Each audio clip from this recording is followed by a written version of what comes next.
Hey, my name is Rebekah Fogle, and I am a freshman here at Clemson University. And the new student dialogue I attended was Mirror Mirror, the one on body image. And I first walked into the room, didn't really know what to expect. Of course, I saw mostly girls. That was my first impression. There were only like 2 or 3 guys sitting in the room, which is kind of what I expected. So I went and sat down and immediately noticed that our two group leaders were both girls, and they both were very different, which I thought was awesome since it was on body image. And the first thing that we did was they passed out this handout about Barbie and asked us to read it. And after reading it, the goal of it was just to kind of tell all of us that, a lot of girls, including the one in the story, do compare themselves to Barbie, and the girl in the story actually, had anorexia and was anorexic. And I just think that's, extremely sad. Of course it's going to happen, but I think that's extremely sad that we, judge ourselves that much just according to a doll or what we, think we should all look like, and having Barbie is like the perfect image. And so, I just thought that was really, really sad to read something like that, but it does happen. And then we did this thing. We got into groups, which was awesome because we got to meet some new people. We got into groups, like 4 or 5 groups, and they gave us a big sheet of paper, and we had to draw what our idea of like the typical guy looked like. And of course the guys, thought that was funny, and they tried to make it funny and tried to make theirs funny, but so we drew the typical guy, and we would like label it as like with some things or characteristics that we thought the perfect guy had. And then everybody shared theirs, and of course a lot of people's were pretty much the same. Like we had the same kind of picture, like in the same categories, like muscular or good smile, or certain kind of hair, certain kind of eyes, or whatever. And so everybody's was pretty much the same, which it's kind of sad in a way, just because everybody is, thinks the perfect guy is like one, like we all had pretty much the same picture, all the same ideas, and I thought that was, kind of sad because, it does happen, but we judge guys and as much as we judge ourselves. So that just kind of opened my eyes and, made me realize that everybody, thinks the same thing, and everybody does, judge just like, the next person. And then we did something which I thought was really cool.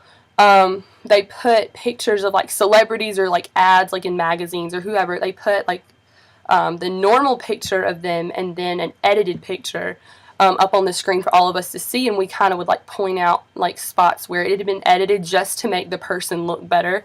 Like they would, change the lighting or use Photoshop to like cut something out or make the person not as fat, or change a facial feature just to make the person look better for an ad. And that's ridiculous that they can't put, or I think it's ridiculous that they can't just leave the regular photo, just the person like as the picture was taken without editing. They can't just leave it like that and put it in an ad, just because it will be judged, so much, and everything has to be perfect in magazines or ads or whatever. And it was just so weird just to see how much editing they would do on each picture. Like each picture looked, you could automatically tell like how different it really looked, which I knew that pictures were edited in magazines and stuff, but I didn't really know how much editing was done, and I just think that's crazy.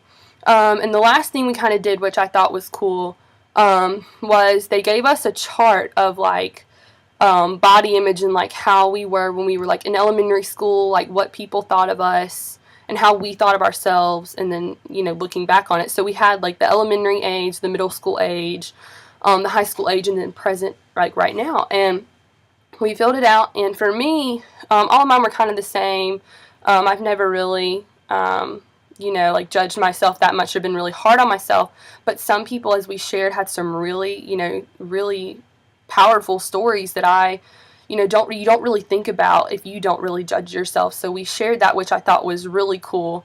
And then that was pretty much the end of it. But as far as my group achieving dialogue, I think my group definitely did achieve dialogue. A lot of people had stories that they were willing to share, and really cool stories that you really don't think about. So I definitely think dialogue was achieved. Everybody shared different things and everybody commented, and that aspect of it was really good. There were active voices. I think most of the guys were active, or 2 or 3 guys. All of them were pretty much active. They tried to make things funny, but they shared a lot. They were all pretty outspoken, and they all shared a lot. And then there was 1 or 2 particular girls. I mean, a lot of people spoke, but 1 or 2 particular girls that had a lot to say, like a lot of stories and stuff that they had seen, or like statistics. One girl had like a bunch of statistics that she had seen, which I thought was really cool. And there were definitely passive voices. Like, there were the few people, and I was pretty passive, that didn't really have that much to say, or didn't really have stories like a lot of the other people had, which, was fine.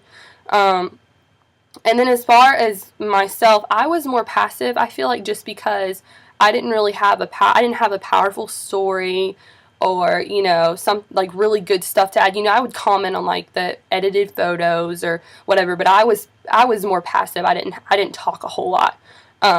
And then I definitely think dialogue is a good part of Library 100, just because it helps you to get to collaborate with other people and talk to other people and learn to listen to everybody else's opinions, and then you get, have an opportunity to voice your own, which is really important. I think in college, it's learn to voice your opinions, but also learning to listen to other people and get along with other people.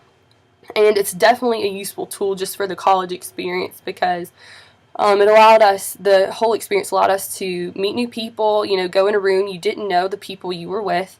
You got to meet them and talk with them, and exchange stories, exchange opinions, and just learn, respect one another when people shared, powerful stories. And so I definitely think it's useful in the university experience. And I enjoyed the new student dialogue, and I thought it was a great experience.